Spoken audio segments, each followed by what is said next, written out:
Hello বন্ধুরা, প্রিয়া ইপসা কিচেনে তোমাদের সবাইকে স্বাগত। পটল দিয়ে তোমরা অনেকেই অনেক রকমভাবে বানিয়ে খেয়ে থাকবে। একবার আমার মতন করে পটল ভর্তা বানিয়ে দেখো, আশা করছি বেশ ভালো লাগবে। তাই আজকে তোমাদের সাথে ভিডিওর মাধ্যমে শেয়ার করলাম পটল ভর্তা। রেসিপিটা ভালো লাগলে প্লিজ আমার চ্যানেলটিকে লাইক ও সাবস্ক্রাইব করে দিও। আমি এখানে 500 গ্রাম পটল নিয়েছি। পটলগুলোকে ভালো করে ধুয়ে নিয়েছি। এবারে দেখো, পটলের দুদিকের মুখটা একটু একটু করে কেটে বাদ দিয়ে দিলাম। তারপরে পটলটাকে অর্ধেক করে নিলাম। এবারে পটলগুলো আমি ছোট ছোট টুকরো করে কেটে নিচ্ছি। আমি কিন্তু পটলের কোনো খোসা ছাড়ালাম না, খোসা সমেতই পটলগুলোকে ছোট ছোট টুকরো করে কেটে নিচ্ছি। এরকম ছোট ছোট টুকরো করে সব কটা পটল আমি কেটে নেব।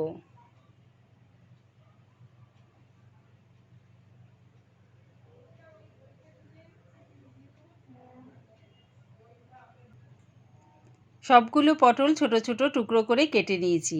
একটা বাটির মধ্যে 1 কাপ জল দিয়ে গ্যাসটাকে হাই ফ্লেমে রেখে বাটিটা বসিয়ে দিয়েছি।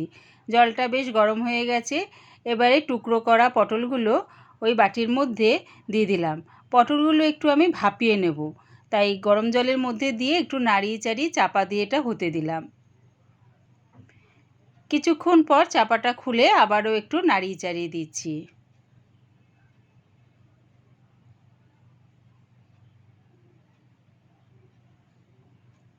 আবার এটা চাপা দিয়ে যেইটুকুন জল রয়েছে সেটা একদম শুকিয়ে নেব। দেখো, জলটা একদম শুকিয়ে গেছে, পটলটাও বেশ সেদ্ধ হয়ে গেছে।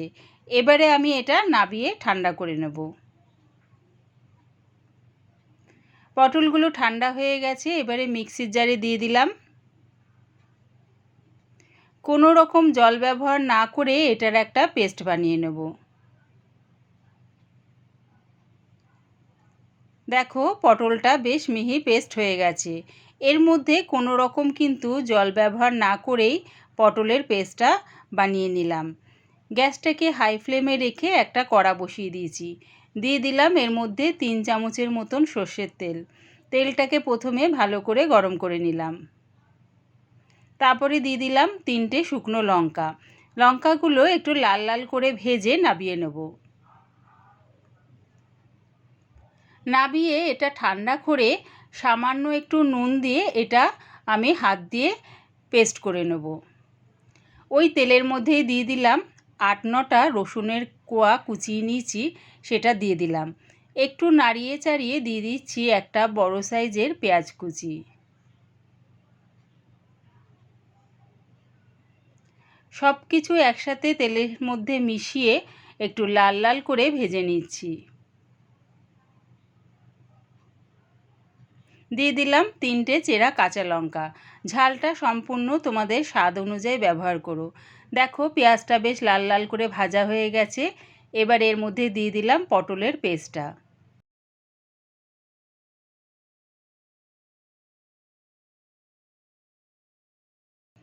পটলের পেস্টটা দিয়ে আমি এটা তেলের সাথে ভালো করে কষাতে থাকবো। গ্যাসটাকে এই সময় আমি মিডিয়ামে করে দিলাম।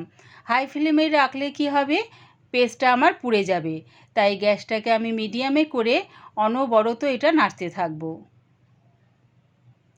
দিয়ে দিলাম এখানে স্বাদ অনুযায়ী নুন।